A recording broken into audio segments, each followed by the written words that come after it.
Novel الہام عشق، writer کرن رفیق، ایپیسوڈ نمبر 10۔ تم یہاں کیا کر رہی ہو؟ بڑی ماما کے میڈیسن کا وقت ہو گیا ہے۔ ہادی عائرہ کو ڈھونڈتے ہوئے کچن میں آیا اور اسے اپنی سوچوں میں گم دیکھا۔ ہادی کے ماتھے پر بل چمکے تو اس نے عائرہ کو گھورا، جو کچن میں شیلف کے پاس کھڑی اس کی موجودگی سے بے خبر تھی۔ اس کی آواز سن کر وہ چونکی تھی۔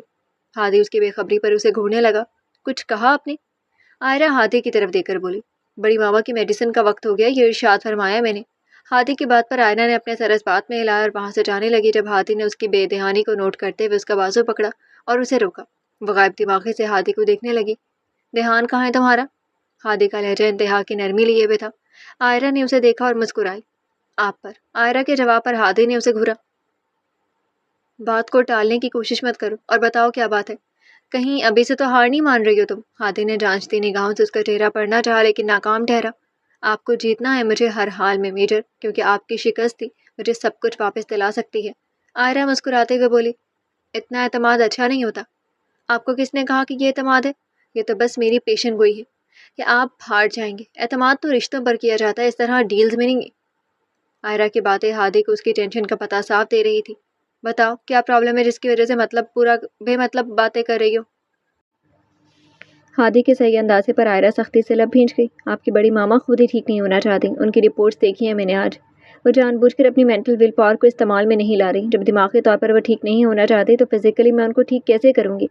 عائرہ اسپاٹ چہرے سے بولی تو ہادی مسکرایا تھا۔ گالوں پر پڑنے والے ڈمپلز نے عائرہ کی توجہ ہٹانے کی کوشش کی تو ہادی کے لفظوں نے اس کی یہ کوشش ناکام بنا دی۔ بڑی ماما کو دماغی طور پر بھی تمہیں ہی ٹھیک کرنا ہے ڈاکٹر عائرہ، اور میرا نہیں خیال کہ حاتب حمدان شاہ کی بیٹی کو ہار ماننی چاہیے۔ اگر وہ ٹھیک نہ ہوئی تو؟ عائرہ نے اپنا اندیشہ ظاہر کیا۔ ایک ڈاکٹر کبھی بھی مایوس یا نا امید نہیں ہوتا مسز۔ ہادی کا نرم لہجہ اسے مسکرانے پر مجبور کر گیا تھا۔ وہ خلاف معمول نارمل لہجے میں اس سے بات کر رہا تھا۔ میں انہیں ٹھیک کر لوں گی اللہ کی مدد سے، عائرہ مسکراتے ہوئے بولی تو ہادی کا چہرہ ایک دم سے سنجیدہ ہو گیا۔ 10 منٹ لیٹ ہو چکی ہو مسز ان کو میڈیسن دینے میں، اگر مزید لیٹ ہوئی تو ڈیل کینسل بھی ہو سکتی ہے۔ وہ عائرہ کے چہرے کے نزدیک اپنا چہرہ کر کے ایک ہلکی سی پھونک اس کے چہرے پر مار کر اس کے بازو کو اپنی گرفت سے آزاد کرتے ہوئے کچن سے چلا گیا تھا۔ وہ عائرہ کے لیے ایک سمجھ میں نہ آنے والا شخص تھا جو پل میں تولا پل میں ماشا ہو جاتا تھا۔ کیا تھا وہ شخص؟ ایک پہیلی یا جان بوجھ کر وہ ایسا رویہ رکھتا تھا؟ ماضی۔ ہادی گر جاؤ گے، آہستہ بھاگو۔ 5 سالہ ہادی کہا لگاتے ہوئے شاہ ہاؤس کے لان میں بھاگ رہا تھا اور ہاتف اس کے پیچھے تھا۔ پاپا مجھے پکڑ کر دکھائیں آپ، ہادی ہنستے ہوئے بولا اور پیچھے بڑھ کر ہاتف کو دیکھا۔ ہادی سنبھل کر۔ ابھی ہاتف حمدان شاہ کے الفاظ منہ میں تھے جب ہادی کو سامنے پڑے پتھر سے ٹھوکر لگ گئی اور وہ ایک چیخ مار کر گرا تھا۔ ماما! ہاتھی بھاگتے ہوئے اس کے تک پہنچا تھا اور اس کے ہاتھ پاؤں چیک کرنے لگا تھا۔ سب ٹھیک تھا، بس ہادی شاہ کا واویلا مچانے کا کچھ زیادہ ہی شوق تھا۔ ہاتف نے مسکرا کر اس کے دونوں گالوں پر بوسہ دیا۔ بابا کا شریر بیٹا، بابا کا شیر بیٹا۔ کچھ نہیں ہوا اور اب آواز نکالنا بند کرو ورنہ تمہارا ہٹلر باپ کل سے ہمیں کھیلنے نہیں دے گا۔ ہادی نے اپنے مگرمچھ کے آنسو صاف کیے اور ہاتف کو دیکھنے لگا۔ پاپا، ڈیڈ اتنے سڑیل کیوں ہیں؟ ہادی کے معصومانہ سوال پر ہاتف کا کہا لون میں گونجا تھا اور حازم جب بھی آفس سے واپس آیا تو ان دونوں باپ بیٹے کی گفتگو بخوبی سن چکا تھا، کیونکہ تمہارے ڈیڈ تمہارے پاپا کی طرح شیطانی کام بالکل نہیں کرتے ہیں۔ حازم ہاتف کو غصے سے گھورتے ہوئے بولا تھا۔ شرم کیا کرو حازم شاہ، میرے بیٹے کو میرے خلاف ورگلا رہے ہو، ہاتف نے مصنوعی تعصب سے کہا، حالانکہ جانتا تھا ہادی صرف ہاتف کی بات مانتا ہے۔ ہاں، میں تو جیسے تمہارے بیٹے کا دشمن ہوں۔ حازم شاہ تم میرے بیٹے کے دشمن ہی ہو، کبھی جو اسے کھیلتے دیکھ لو تو ایسے لیکچر شروع کر دیتے ہو جیسے اس نے کسی لڑکی کو پٹا لیا ہو۔ ہاتف کی بات پر حازم شاہ نے اس کے دائیں کندھے پر ایک تھپڑ رسید کیا تھا۔ گھٹیا انسان، خبردار جو میرے بیٹے کو اپنے جیسا بنانے کا سوچا بھی تو۔ یہ میرا بیٹا ہے حازم شاہ اور اس کے 10-12 افیئرز تو میں خود چلاؤں گا، باقی جتنے وہ چلانا چاہے۔ ہاتف مسکرا کر ہادی کو گود میں اٹھاتے ہوئے بولا۔ ہاں، یہ اتنا مشہور ہو جائے گا کہ کل کو کوئی اپنی بیٹی نہیں دے گا اسے۔ تمہیں کس نے کہا کہ میرے بیٹے کو لڑکیوں کی کمی ہے؟ میرے بیٹے کی شادی میری گڑیا آرو سے ہوگی۔ کیوں بھائی پاپا کے شیر، کرو گے نا شادی عائرہ سے اور رکھو گے نا اس کا خیال؟ ہاتف حازم کو جواب دیتے ہوئے آخر میں ہادی کو دیکھ کر بولا۔ ہادی نے مسکرا کر ہاتف کی گردن کی کٹ بازو حائل کی اور بولا، پاپا آرو کا میں خیال رکھوں گا اور وہ مجھے چھوڑ کر کہیں نہیں جائے گی، پرامس کرو۔ ہاتف نے حازم کو دیکھ کر ہادی کے آگے اپنا ہاتھ پھیلایا تو ہادی مسکرایا۔ کل مجھے واٹر پارک جانا ہے اور ساتھ میں کھلونے بھی خریدنے ہیں۔ ہادی کے مطالبے پر حازم شاہ کا کہا لان میں گونجا جبکہ ہاتف نے اس کی بلیک میلنگ پر اسے گھورا۔ واقعی تمہارا بیٹا یہ ہاتف شاہ میں تمہیں ٹکر دے گا یہ، حازم ہنستے ہوئے بولا تو ہادی نے مسکرا کر ہاتف کے دائیں گال پر بوسہ دیا۔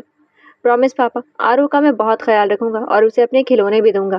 ہادی کی بات پر حاتم نے ایک بار پھر اس کے دونوں گال اپنے لبوں سے لگائے اور مسکراتے ہوئے حاتم کو دیکھا۔ حاتم شاہ یہ حاتم شاہ کا بیٹا ہے اور دیکھنا اپنا وعدہ ہر حال میں نبھائے گا۔ حاتم کے لہجے میں ایک فخر تھا، یقین تھا، جو حاتم شاہ کو مسکرانے پر مجبور کر گیا تھا۔ حال آئی پرومس ڈیڈ کہ آپ سے کیا وعدہ ہادی شاہ ہر حال میں نبھائے گا۔ ہادی اپنا سامان پیک کرتے ہوئے حاتم کی تصویر کو دیکھ کر بولا اور پھر اس فریم کو بیگ میں رکھ کر زپ بند کرنے لگا کہ حاتم شاہ کے چلانے کی آواز پر وہ جلدی سے کمرے سے باہر نکلا تھا۔ ڈیڈ آئی سویئر میں اسے جانتا تک نہیں ہوں۔ حمین حازم کے پیچھے گھر کے لاؤنج میں داخل ہوا تھا جب حازم شاہ نے پلٹ کر اسے گھورا اور ایک زوردار تھپڑ اس کے دائیں گال پر رسید کیا۔ اشال نے بے ساختہ اپنا دایاں ہاتھ اپنے دل کے مقام پر رکھا تھا۔ غصہ تو انہیں بھی تھا، اس لیے سارے راستے انہوں نے حمین سے بات تک نہیں کی تھی، لیکن حازم شاہ کا رد عمل شدید تھا۔ ہادی جلدی سے سیڑھیاں اتر کر حازم شاہ اور ہادی کے قریب آیا۔ Shut up, just shut up idiot. جانتا تھا میں کہ ایک نہ ایک دن تم ایسی حرکتیں کرو گے، لیکن تمہاری ماں کو تم پر یقین تھا۔ اب دیکھ لو اشال اپنی تربیت کو۔ حازم شاہ سرخ آنکھوں سے دونوں ماں بیٹے کو گھورتے ہوئے لاؤنج میں موجود صوفے پر جا بیٹھے تھے۔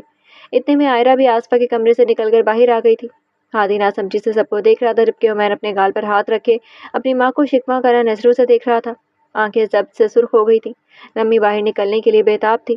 وہ سر جھکا گیا تھا۔ اشال شاہ نے اس کے دیکھنے پر نظریں چرا لی تھی۔ ڈیڈ ہوا کیا ہے؟ کیا کیے ہنی نے جس کی وجہ سے آپ نے اس پر ہاتھ اٹھایا ہے؟ ہادی نے آگے بڑھ کر حازم سے پوچھا۔ پوچھو اس سے کیا گل کھلاتا پھر رہے یہ گھٹیا انسان۔ حازم شاہ کا غصہ کسی صورت کم نہیں ہو رہا تھا۔ بھائی میں بڑے پاپا کی قسم کھا کر کہتا ہوں میں نے کچھ نہیں کیا، حمین بھرائے لہجے میں بول کر وہاں سے سیڑھیوں کی طرف چلا گیا جبکہ ہادی نے اپنی ماں کو دیکھا تھا۔ اشال شاہ نے گہری سانس فضا میں خارج کی اور صوفے پر بیٹھتے ہوئے ہادی کو مال والا سارا واقعہ سنا دیا۔ ہادی نے تعصب سے اپنے باپ کو دیکھا۔ ڈیڈ وہ لاؤبالی ضرور ہے، شرارتی بھی ہے، لیکن اتنا بھی ناسمجھ نہیں ہے کہ حرام رشتوں کے پیچھے بھاگتا پھرے۔ آپ کو اس پر نہ صحیح کہ اپنی تربیت پر تو یقین رکھنا چاہیے۔ افسوس ہوا مجھے آپ کا بے وجہ غصہ دیکھ کر، اور ویسے بھی وہ سچ بول رہے کیونکہ پاپا کی قسم وہ کبھی بھی جھوٹی نہیں اٹھائے گا۔ ہادی یہ بول کر وہاں سے سیڑھیوں کی طرف حمین کے کمرے کی طرف گیا تھا جبکہ اشال شاہ نے حازم شاہ کو گھورا تھا۔ ہر کسی کو اپنے جیسا سمجھنا بند کر دیں شاہ، وہ آپ کی اولاد ضرور ہے لیکن تربیت اس کی میں نے کی ہے۔ اشال شاہ کے الفاظ پر حازم شاہ نے بے یقینی سے انہیں دیکھا تھا، مطلب وہ ماضی کا تانا اسے دے گئی تھی۔ اشال شاہ کے لفظوں پر وہ شرمندگی کے سمندر میں گر چکے تھے۔ آئرہ ان دونوں سے نظریں چراتے ہوئے حمین کے کمرے کی طرف گئی تھی جبکہ اشال شاہ حازم شاہ کو دیکھے بغیر اپنے کمرے کی طرف چلی گئی تھی۔ آئی ول کل یو باسٹرڈ، تم یاد رکھو گی حمین شاہ کے نام کو۔ حمین شاہ واش روم کے واش بیسن پر جھکا آئینے میں اپنے عکس کو دیکھ رہا تھا، اوپر پانی کی چھینٹے مار رہا تھا۔ حازم شاہ کے اس قدر شدید رد عمل پر وہ ہرٹ ہوا تھا، اس لیے نمی بار بار آنکھوں سے باہر آ رہی تھی۔ ہنی ہنی باہر آؤ۔ ہادی کی نرم آواز پر وہ مشکل مسکراتے ہوئے دروازہ کھول کر باہر نکلا تھا۔ مجھے پوری بات بتاؤ کہ کیا ماجرا ہے؟ ہادی نے سنجیدہ نظروں سے اس کے چہرے کو دیکھتے ہوئے پوچھا۔ مطلب ڈیڈ کی طرح آپ کو بھی لگ رہا ہے کہ آپ کا ہنی کوئی گرل فرینڈ بنا سکتا ہے اور اسے ڈیٹ پر لے جا سکتا ہے؟ حمین کی بات پر وہ مسکرایا تھا۔ مجھے یقین ہے، لیکن اتنا تو میں جانتا ہوں ڈیڈ نے بلا وجہ تھپڑ نہیں مارا۔ تمہیں تو بتاؤ کیسے جانتے ہو اس لڑکی کو؟ ہادی کی بات پر وہ مسکرایا اور الف سے لے کر یہ تک ساری بات ہادی کو بتا دی۔ ہادی نے اسے گھورا۔ ہنی مذاق اپنی جگہ، لیکن تم واقعی ایک اور تھپڑ ڈیزرو کرتے ہو۔ کیوں ڈیزرو کرتا ہے میرا ہنی ایک اور تھپڑ؟ خبردار کوئی ہاتھ تو لگائے اسے، ذرا سی بات کا بتنگڑ بنا دیا سب نے۔ اس سے پہلے حمین کچھ بولتا آئرہ کی کچھ آواز پر دونوں انہیں پلٹ کر آئرہ کو دیکھنے لگے جو ہادی کو گھور رہی تھی۔ آ گئی تمہاری سپورٹر، ہادی حمین کے کان کے قریب بولا تو حمین مسکرا دیا۔ B J it's okay, dad کے پیسے لگے تھے تو بس وہ پتہ تو چلنا تھا سب کو، اس لیے لگا دیا تھپڑ۔ حمین کی بات پر جہاں ہادی نے اسے مصنوعی گھورا تھا وہیں آئرہ بے ساختہ ہنسی تھی۔ شرم کرو، ڈیڈ کو کنجوس بول رہے ہو؟ ہادی نے اسے شرم دلانی چاہی۔ ہاں ہاں ہاں، میں نے کب ان کو کنجوس بولا بھائیو؟ کل 1,00,000 روپے دے دیتے تو آج یہ حال نہیں ہوتا۔ ساتھ لے کر گئے تھے تو 2,00,000 کی شاپنگ ہو گئی۔ اب بتانا تو تھا انہوں نے کہ تمہاری وجہ سے ہوا سب۔ حمین ہنستے ہوئے بولا تو ہادی نے اس کے سر پر ہلکی سی ٹپت لگائی۔ اچھا میں جا رہا ہوں، اب ہو سکتا ہے کہ جلدی واپس نہ آؤں۔ ہاں خیال رکھنا اور ڈیڈ کو زیادہ تنگ نہیں کرنا ورنہ میں نے لان میں موجود درخت سے الٹا لٹکا دینا ہے۔ ہادی یہ بول کر اس کے گلے لگا تھا۔ بھائیو ویسے خیال رکھنے کا مجھے بول رہے ہیں یا؟ حمین کی شرارتی رگ پھر سے پھڑک اٹھی تھی۔ وہ جان بوجھ کر آئرہ کو دیکھتے ہوئے ہادی سے بولا۔ ہادی نے اسے گھورا تھا۔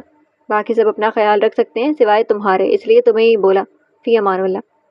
ہادی اس کی پیشانی پر بوسہ دیتے ہوئے بولا اور ایک نظر آئرہ کو دیکھ کر کمرے سے چلا گیا۔ مجھے چنٹو منٹو کی بہت فکر ہو رہی ہے بی جی۔ حمین مصنوعی سنجیدگی کو چہرے پر سجائے بیڈ پر بیٹھا تو آئرہ نے ناسمجھی سے اسے دیکھا۔ یہ حضرات کون ہیں اب؟ آئرہ کی بات پر وہ بمشکل اپنے کہہ گئے کا گلا گھونٹ کر اسے دیکھنے لگا۔ میرے کھڑوس بھائیوں کے بچے۔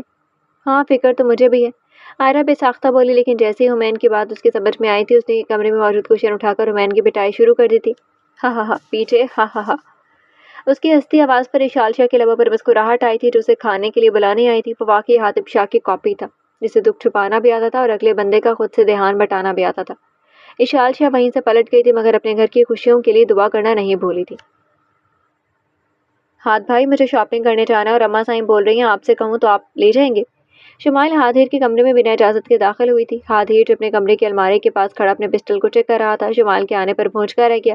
اس نے جلدی سے اپنے پسٹل کو الماری کے دراز میں رکھا اور شمائل کی طرف مڑا جو کمرے کو ستائشی نظروں سے دیکھ رہی تھی۔ ہر چیز سفید کلر میں موجود تھی، وہاں فرنیچر سے لے کر پینٹ تک ہر چیز کا ایک ہی رنگ تھا، سفید۔ اس سے پہلے وہ مکمل جائزہ لیتی کمرے کا ہاتھیر اس کی جانب مڑا اور بولا، اتنے مینرز نہیں ہیں کہ کسی کمرے میں نوک کر کے جاتے ہیں؟ ہاتھیر کے سخت لہجے پر شمائل ناسمجھی سے اسے دیکھنے لگی۔ میں تو کبھی بھی ہادی بھائی اور حمین کے کمرے میں نوک کر کے نہیں گئی، اور آپ بھی میرے بھائی ہیں تو آپ کے کمرے میں کیوں نوک کر کے آتی؟ وہ معصومیت سے اس پر اپنا حق جتا رہی تھی۔ ہاتھیر نے اسے گھورا، یقیناً تمہارے بھائیوں نے تمہاری عادتیں بگاڑ دی ہیں۔ ہاتھیر نے اسے گھور کر بولا۔ شمائل نے صدمے سے ہاتھیر کو دیکھا تھا۔ آپ میرے بھائیوں کو کچھ نہیں بول سکتے ہاتھ بھائی، شمائل نے کہا۔ برداشت تھا کوئی دوسرا اس کے بھائیوں کے بارے میں کوئی بات کرے۔ ہاتھیر نے اسے گھورا، کیوں نہیں بول سکتا میں تمہارے بھائیوں کو کچھ؟ کیونکہ وہ آپ کو بھی بھائی ہیں اور آپ اپنے بھائیوں کے بارے میں غلط بات کر کے غیبت کر رہے ہیں، شمائل معصومیت اسے سمجھانے والے انداز میں بولی۔ ہاتھیر کا دل چاہا تھا اپنا سر پیٹ لے۔ کیا لینے آئی تھی یہاں پہ یہ بتاؤ؟ ہاتھیر اس کی طرف پشت کر کے اپنے کمرے میں موجود ڈریسنگ ٹیبل سے اپنی رسٹ واچ اٹھا کر پہننے لگا۔ مجھے اپنے لیے کچھ چیزیں لینی ہیں اور اماں سائیں نے کہا ہے کہ آپ کو بولیں یعنی شاپنگ پر لے جائیں گے۔ کیا خریدنا ہے تمہیں؟ ہاتھیر نے سنجیدگی سے پلٹ کر اسے دیکھا جو اس کے سوال پر حوانوکوں کی طرح منہ کھولے اسے دیکھ رہی تھی۔ مجھے لپسٹک لینی ہے اور کچھ پرفیومز اور آئی لائنر، بلش آن، آئی شیڈز، فاؤنڈیشن، کچھ کریمز اور… شمائل کی چلتی زبان کو ہاتھیر کی آواز نے روکا تھا۔ یہ سب استعمال کون کرے گا؟ ہاتھیر کی بات پر شمائل نے ہاتھیر کو ایسے دیکھا جیسے وہ کوئی اور ہی مخلوق ہو۔ ہاتھ بھائی یہ سب لڑکیاں استعمال کرتی ہیں، اب آپ نے تو استعمال کرنا نہیں ہے کیونکہ آپ لڑکے ہیں، تو ظاہری سی بات ہے میں ہی کروں گی نا، شمائل نے جیسے اس کی عقل پر ماتم کیا۔ ہاتھیر نے اسے حیرانگی سے دیکھا جو اب بنا میک اپ کے بھی بہت خوبصورت تھی۔ تمہیں اس کی ضرورت بالکل بھی نہیں، سمجھی؟ تم اب جاؤ کمرے میں۔ ہاتھیر اسے تصور میں ہی میک اپ کیے دیکھ کر لا حول ولا قوت پڑھ کر سختی سے بولا تو شمائل نے اسے دیکھا۔ میں ابھی بابا سائیں کو بتاتی ہوں کہ آپ مجھے شاپنگ پر نہیں لے کر جا رہے ہیں۔ شمائل اسے دھمکاتے ہوئے کمرے سے نکل گئی تھی جبکہ ہاتھیر نے اس کی پشت کو گھورا تھا۔ وہ معصوم تھی بہت زیادہ، لیکن پھر ایسا کیا ہوا تھا کہ اس کی معصومیت کو ختم کرنے کی کوشش کی گئی تھی؟ ہاتھیر مختلف سوچوں میں خود کو گرا کر دوبارہ الماری کی طرف متوجہ ہو گیا تھا۔ پھر تھوڑی دیر بعد سر جھٹک کر اپنی پسٹل لے کر کمرے سے جا چکا تھا کیونکہ آج اس نے ولیم کو پکڑنا تھا اور وہ کسی صورت گھر سے باہر کسی کو نہیں لے جا سکتا تھا۔ لیکن شاید ہر بار کی طرح اس بار اس کی پلاننگ اسے زندگی کا بہت بڑا سبق سکھانے کے لیے تیار تھی جس سے انجان وہ گھر سے نکل چکا تھا۔